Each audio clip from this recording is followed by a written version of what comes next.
और हमारे साथ जुड़ रहे हैं कांग्रेस नेता पवन खेड़ा। पवन जी, स्वागत आपका। ये बताइए, अब धन्यवाद किशोर जी। ये 234 तो हो गया, लेकिन वो 290 पर हैं। क्या अब भी आप सरकार बनाने की कोशिश करेंगे या विपक्ष में बैठना स्वीकार कर रहे हैं अभी से?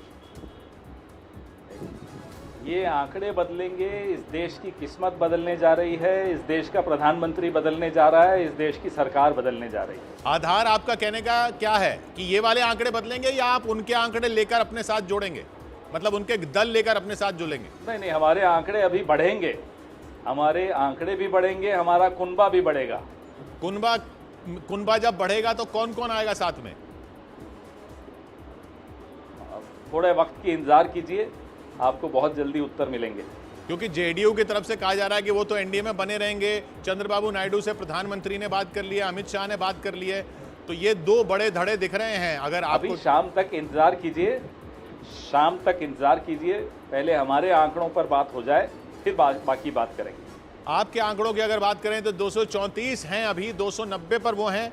आपके आंकड़ों पे आप जो आकलन थे बाकी सबके, उससे बहुत आगे हैं, इसमें कोई दो राय नहीं। उनके आंकड़े जो उनके आकलन थे, बाकियों के आकलन थे, उससे बहुत पीछे हैं, उस कोई दो राय नहीं। लेकिन इसमें भी कोई दो राय नहीं कि तीसरी बार वो जनादेश हासिल कर रहे हैं। नहीं लग रहा मुझे, और अभी आने वाले कुछ घंटों में स्पष्ट हो जाएगी स्थिति। इस देश की जनता की जो विजडम है, उसको जिसने भी अंडर एस्टिमेट किया, कम आंका और अपने आप को कोई भगवान का अवतार मान के चलने लग जाए, तो फिर उसको तो लोग घोड़े से उतारते ही हैं। इस देश में वही होने जा रहा है। लेकिन एक बात बताइए पवन खेड़ा जी, आंकड़ा तो 272 का लाना होगा ना। 272 का आंकड़ा नहीं होगा तो ये सब बेमाने हैं, विपक्ष मजबूत होगा। मैं कह रहा हूं ना शुरू से आपको कि ये आप कुछ घंटे दीजिए, ये आंकड़ा हो रहा है। हम भी टच में हैं, हमारे तमाम काउंटिंग सेंटर्स पे हमें मालूम है ये आंकड़ा हम अचीव करेंगे। कुछ कमी जो रह गई वो दिख रही है बिहार में। नीतीश कुमार जी का अलग होना बड़ा डेंट दे गया, ये तो मानेंगे?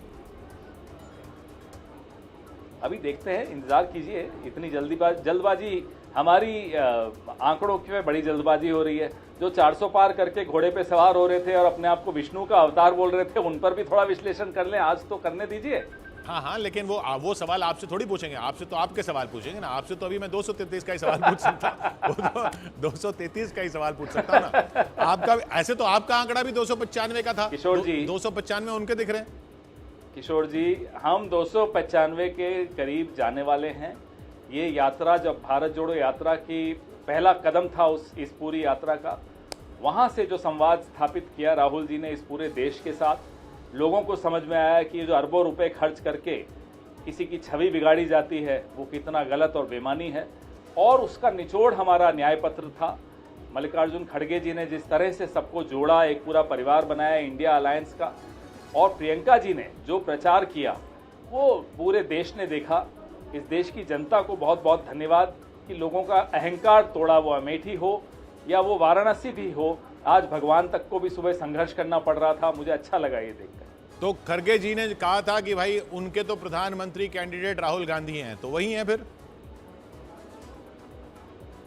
देखिए, अभी इसका तो पहले आंकड़े सारे आ जाएंगे, फिर बैठकों का सिलसिला होगा, उसके बाद ये तय किया जाएगा कौन क्या बनेगा, किसको क्या जिम्मेदारी मिलेगी। ये तो गठबंधन तय करेगा। मतलब जरूरी नहीं, देश की जनता ने एक चीज तय कर दी है, जरूरी नहीं है कि नहीं चलेगा, जरूरी नहीं है कि कांग्रेस का हो। आज की हमारी स्टोरी कल से शुरू हो रही है, कांग्रेस और इंडिया की।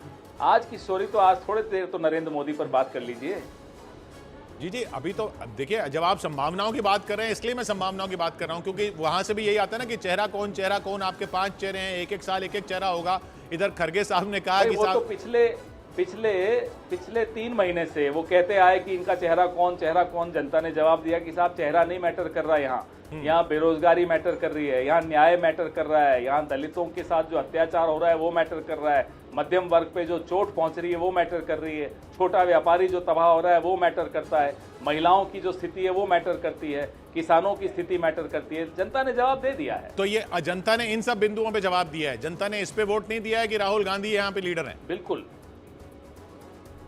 जनता ने राहुल गांधी की, मल्लिकार्जुन खड़गे जी की और प्रियंका गांधी जी की बात सुनकर अपनी बात सामने रखी और जवाब दिया नरेंद्र मोदी जी को। प्रियंका गांधी तो उनका अहंकार वो तो तोड़ा। खुद चुनाव भी नहीं लड़ रही है। स्मृति ईरानी जी का अहंकार देखिए, तोड़ा। ये यही इल्जाम आपकी पार्टी पर चुनाव तो मैं भी आप भी कहीं नहीं लड़ रहे, लेकिन प्रचार किया ना उन्होंने, कितना जी, बिल्कुल कितना खूबसूरत प्रचार किया।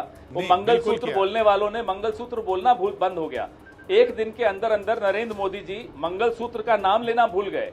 तो 40 साल बाद उन्हें मंगलसूत्र याद आया था। प्रियंका जी ने ऐसा जवाब दिया कि उसके बाद फिर भूल गए मंगलसूत्र। आप जैसे जैसे बोलते जा रहे हैं, यहाँ पर आंकड़ों में भी इंडिया का आंकड़ा बढ़ता जा रहा है। मैं देख रहा हूँ 288 पे आ गया है एनडीए और वो 236। बढ़ता जाएगा तो मैं और आप चर्चा करते रहे, सरकार बनाकर ही उठेंगे अब।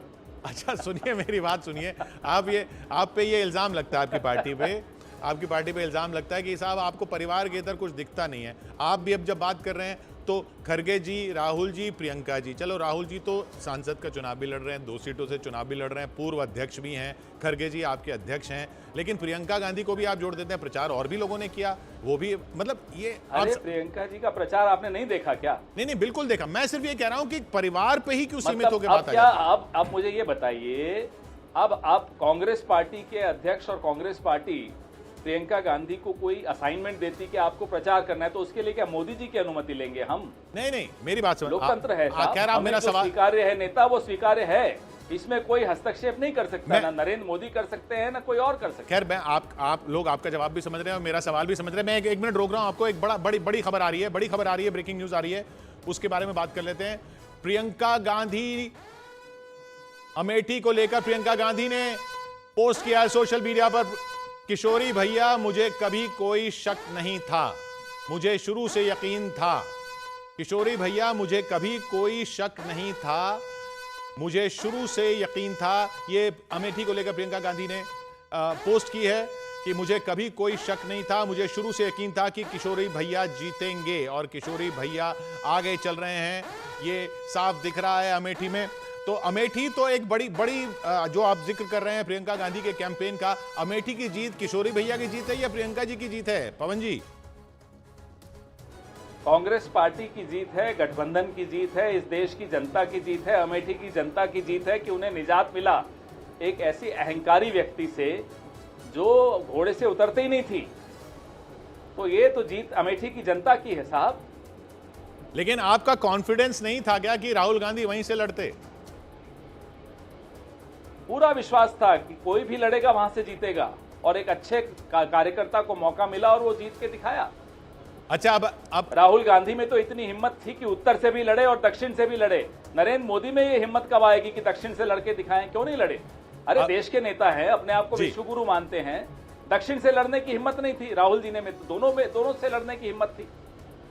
अच्छा, आप चलते चलते ये बताइए मुझे कि चंद्रबाबू नायडू अच्छे प्रधानमंत्री बन सकते हैं, नीतीश कुमार अच्छे प्रधानमंत्री बन सकते हैं, अच्छे साथी बन सकते हैं इंडिया गठबंधन के, या नहीं? अगर वो आते हैं तो आप स्वागत करेंगे ना? अरे ये लोकतंत्र है किशोर भाई, ये लोकतंत्र है। यहाँ कोई विश्व गुरु बन के अपने आप को भगवान का अवतार बना के घूमे तो उसको लोग रिजेक्ट करते हैं, बाकी किसी को नहीं रिजेक्ट करते। धन्यवाद। यानी नीतीश जी का भी स्वागत है और टीडीपी का भी स्वागत है। आपका भी स्वागत है किशोर जी। बहुत बहुत शुक्रिया, हमारे को जरूरत पड़ेगी नहीं वहां जाने की। बहुत बहुत शुक्रिया आपका हमारे साथ जुड़ने के लिए।